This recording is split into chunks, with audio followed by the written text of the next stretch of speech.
চলে এসেছি আজকে হচ্ছে রাইস আর চিলি চিকেন আর স্যুপ খেতে। মানে দিন দিন খেয়ে খেয়ে তো এরকম মুটকি হয়ে যাচ্ছে, তাও খাওয়া ছাড়বো না।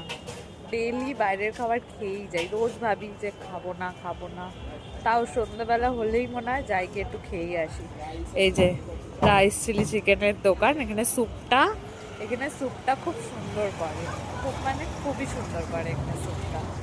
এই যে দোকানটা, স্যুপ খেতে স্যুপটা দিয়ে দিয়েছে। স্যুপটা অনেকই মজা ভাই,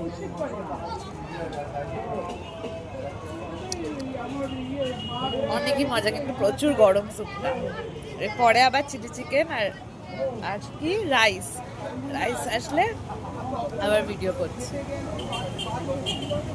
রাইস আর চিলি চিকেনটা চলে এসছে, এখন এটা খাবো আর বাড়িতে গিয়ে রাতের ডিনার করতে হবে না, খেয়ে বাড়ি চলে যাবো।